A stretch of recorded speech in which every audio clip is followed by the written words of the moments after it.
Hello বন্ধুরা, good morning. তুমি সবাই কেমন আছো? আশা করি তোমরা সকলে ভালো আছো। আমি ভালো আছি। আমার একটি নতুন ব্লগে তোমাদের সবাইকে স্বাগত। বাবু, শোনা শোনা রে, ও তো ঘুম থেকে তো এই যে মা বাড়ি যাবো। শোনা, আমি মা বাড়ি চলে যাচ্ছি। টাটা টাটা টাটা, চলে গেলাম। মা বাড়ি চলে যাবো।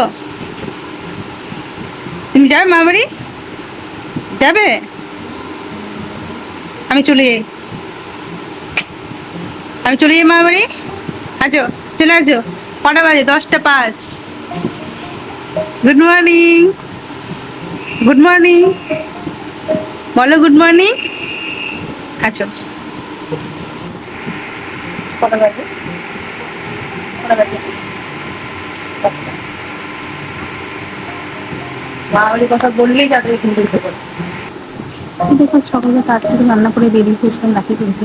কারণ প্রতিদিন সন্ধ্যেবেলা বৃষ্টি হচ্ছে না, কাল দিন ধরে আমি ডিউটি যেহেতু, এর জন্য আমি সকালবেলায় রাখছি যে বিকেলবেলা একবার এখান থেকে বাড়ি দিতে পারি। এদিকে দেখো, প্রতিবার দাদাকে হয় গেঞ্জি না জামা দেওয়া হয়, প্রতিদিন এবার একটু চেঞ্জ করছি। দাদাকে একটা প্যান্ট দিচ্ছি, ট্র্যাক স্যুট। হাজবেন্ড বলে প্রতিবার তো একই জিনিস দেওয়া হয়, এবার একটু প্যান্ট। এদিকে দেখো, ট্র্যাক স্যুটগুলো খুব ভালো। ও যেহেতু মাঝে মাঝে খেলতেও যায়, তো খুব সুবিধা। এদিকে দুপুরবেলা মেয়েকে যে তাড়াতাড়ি করে খেয়ে ঘুমিয়ে পড়ো, তাহলে আমি বিকেলে মা বাড়ি ঘুমিয়ে যাবো। যেহেতু বলেছি মা বাড়ি যাবো বিকালে, এর জন্য খেতে খেতে বসে বসে বলছি, মা আমার খুব ঘুম পাচ্ছে, ঘুম পাড়িয়ে দাও। মানে ও এখন এত দুষ্ট হয়েছে, মা বাড়ির কথা শুনলে মানে মানে একদম পাগল হয়ে যায়। কিন্তু দেখো, তাদেরকে খাইয়ে দিচ্ছি, কারণ আমারও খাওয়া হয়নি, আমিও খাবো। আর বিকেলবেলা খুব বৃষ্টি হচ্ছে, এখন প্রতিদিনই বলতে গেলে বিকেলবেলা খুব বৃষ্টি হচ্ছে। হাজবেন্ড যেহেতু ডিউটি চলে যাবে, এই জন্য তার থেকে সমস্ত কিছু সেরে রেখেছি।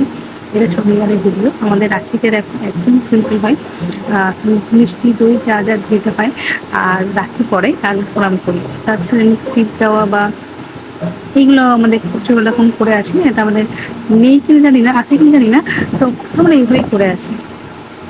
এদিকে দেখো, ক্যামেরা সেট করতে আমার একটু অসুবিধা হচ্ছিলো, কারণ আমি বলি না, যে কোনো কাজ যদি প্রথম প্রথম খুব অসুবিধা হয়, তারপর হয়তো অভ্যাস হয়ে যায় বা সেই কাজের ভুল থেকে ঠিক হয়।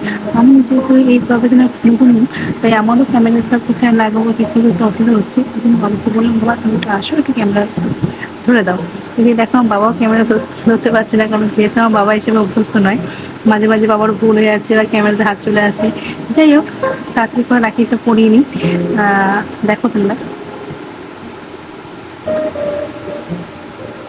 যদি আমি মেয়েকে দেখেছো, টুকুর টুকুর করে খালি ক্যামেরার দিকে তাকিয়ে আছে, কী হচ্ছে ব্যাপারটা। আর এটা হলো আগের বছরে রাখি।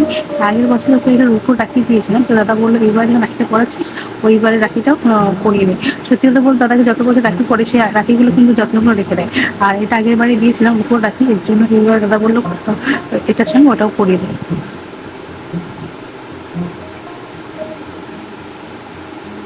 এই যে আমার মেয়ে দই খেতে ভারী মানে খুব ভালোবাসে। ওদিকে দাদাকে যখন বললাম দই তুই খাইনি, ও বলে না, আগে ওকে দে। এদিকে মেয়ে তো আমার দই নিয়ে কাড়াকাড়ি। ওই যখন রাখি পড়ানো হয়ে গেছে, তাই দই নিয়ে শুরু হয়ে গেছে মামার সাথে। দই নিয়ে ও এত এত ভালো খায় দই।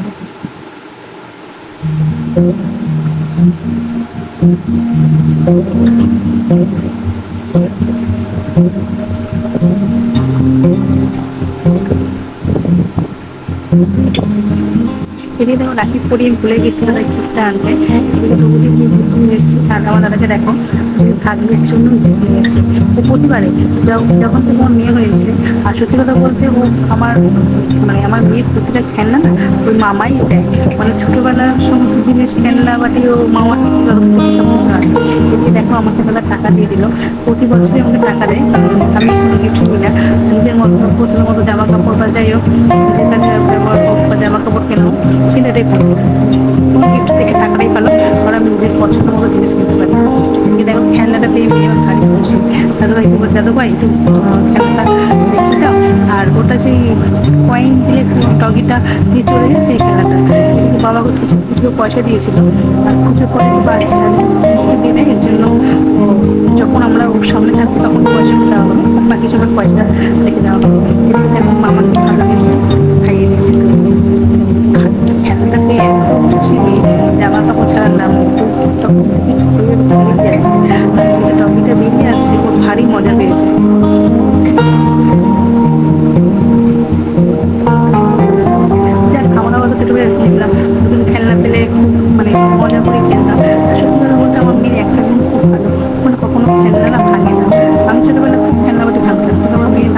এই জিনিসটা দেখি।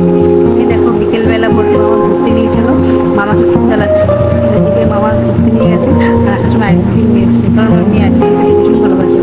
ঘরে আইসক্রিম ছিল, বাটিগুলো ছিল, বাটি আইসক্রিম। দাদাকে বললাম কর্নেটো নিয়ে, অনেকদিন কর্নেটো খাইনি। এদিকে দেখো দাদা আইসক্রিম নিয়ে এসছে আমার জন্য, বাবুর জন্য আর দাদার জন্য। কারণ মা বাবা খায় না সেরকম আইসক্রিম, আর ঘরে যেটা আইসক্রিম আছে আর মা বাবা খুব ভালো খায়ও না, যার জন্য ওই আইসক্রিমগুলো আমরাই খাই, আমরাই মাছি, আর নইলে দাদাই খায়। আর বিশেষ করে ওর মধ্যে ক্যাডবেরি আইসক্রিম আমার মেয়ের জন্যই তোলা থাকে। আর ওকে যেহেতু সবসময় আইসক্রিম কিনে মাঝে মাঝে, কিন্তু ক্যাডবেরিটা খুব ভালো লাগে। এটা বলছে মামার জন্য আইসক্রিম নিয়েছে, মামাকেও নিতে চোখ তুলেছে, খেতে খেতে সারা মুখ করে দিয়েছে আইসক্রিম। চলো আজকে একটা